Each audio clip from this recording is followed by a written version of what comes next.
Hey guys, welcome back. We are at Bob's In-Scale Man Cave and his layout here in the in-scale world of things to check out the Broadway Limited Paragon 3 AC6000.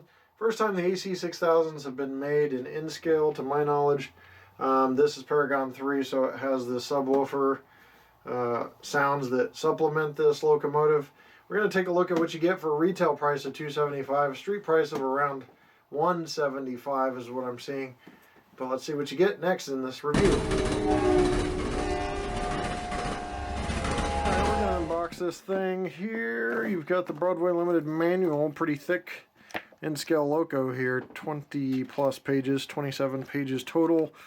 You've got functions listed 0 to 128, again, pretty robust for a DCC locomotive, I mean an in-scale locomotive I should say. Broadway Limited 1-year warranty. Exploded parts diagram, and don't forget about the choo-choo shoes coming out soon as well. That's all the documentation. Now to the little loco here. Upside down, let me turn that around. Looks like you got a little gel pack in there. Gonna pop that out and pull the locomotive out, and we'll take a closer look next. So we're just gonna point out some features here of the locomotive.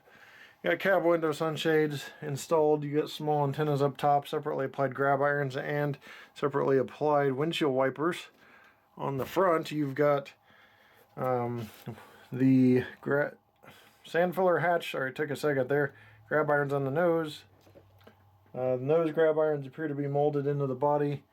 Number boards here. UP shield on the front. Stanchions are very, very sturdy. Low mounted ditch lights below the anti-climber accessory hoses, and you've got a knuckle coupler on front as well. Good handrail thickness, sturdiness side. You've got more detail, compartment detail, dynamic brake exhaust area here, and the stanchions and handrails are very, very sturdy here as well. Union Pacific on the side, grab irons on the side, which are molded in. Got the dual exhaust, no smoke on this one. Horn, radiator fan grill area, radiator grill area I should say. For intake and exhaust on the sides. You've got the back here, which has a coupler stand, rear light, separately applied grabs on the body, and then the stanchions and handrails back here. Coupler cut lever detail appears to be molded in, and some other molded in detail as well. More of the same on this side, some nice fuel tank detail and trucks here. Safety tread on the roof for crew access, some warning labels on the roof as well. So a pretty nicely detailed in-scale locomotive. I would say it's on the high end of in-scale detail and diesel locomotives that I've seen and reviewed. Let's take a look at some operation. Okay, well we've got the locomotive on now. We're going to go through just a few sounds here.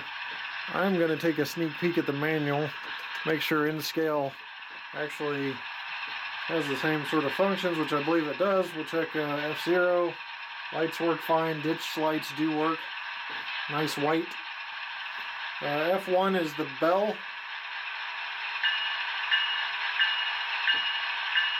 F2 is the horn.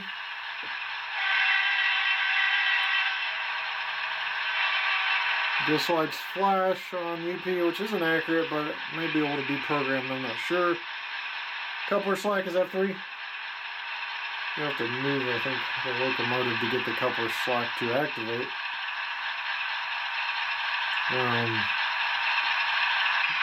There you go. F4 is compressor. And there's a ton of different sounds here. I won't do them all. One thing I will do, because I think it's neat, is some of the background sounds. Like F14 through 21.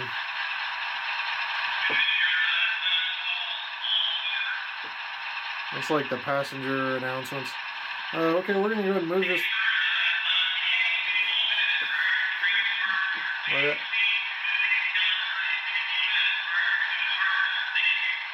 Okay, it's rude, he interrupted me, but we're going to go ahead and move it one speed step here.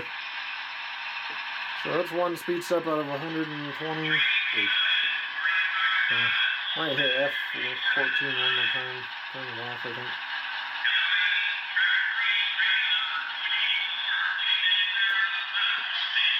So, yeah, 128 speed steps. This is 1. We'll go to 2. 3. 4. And 5. So, we'll go backwards now. We'll check the rear light for operation. You can probably see it pretty well. It's a nice white LED going back in 1.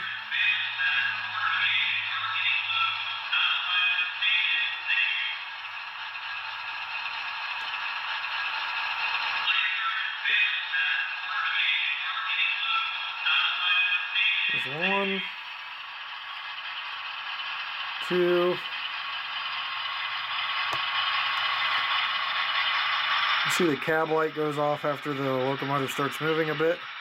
If it stops, it goes back on. 3.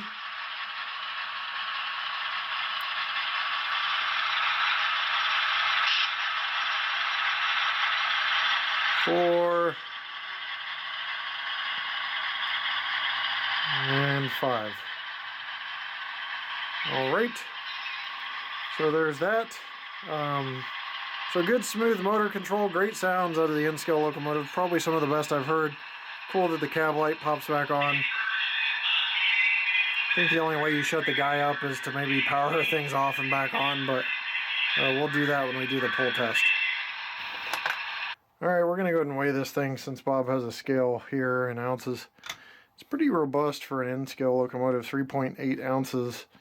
That's 107 grams there, so pretty good size, pretty good decent weight. Seems like it might have good pulling power. Let's check out some other specs. So we're going to run through F9, which does start up and shut down, which I sometimes don't get around to showing, but since N-scale pull tests don't really register, we'll do that instead.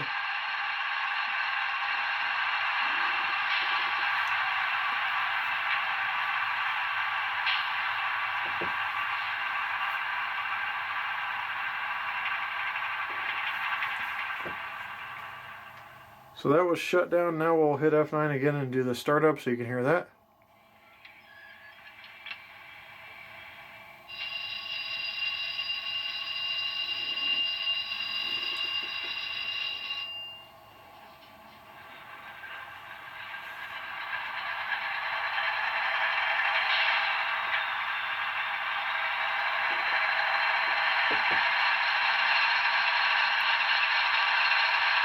So there you have the startup and shutdown sequences, and that's going to be about it for the review. So here's a quick lights off view. Dimmer works with F7. Blow the horn real quick and we'll show the ditch lights flashing. I really like the horn on this. But yeah, just a few things lighting wise. Like I mentioned, ditch light's not accurate to flash on most UP, some do. A little bit of light bleed through the number board, and that's about it in terms of lighting issues. So overall, I like the tint of the lighting a lot. Well, that's going to wrap it up of the review on the Broadway Limited AC6000 in N-scale. Pretty good locomotive. Really like the sound coming out of N-scale. It's very nicely done. Not a lot of rattle or anything like that. Other things to note really were already noted in the review. Overall, I think a very positive product. One thing to be very conscious and cognizant of is that if you're a DC operator, Broadway Limited has put out a release saying that certain locomotives will actually fry on DC. It'll mess up the board. There's some faulty component.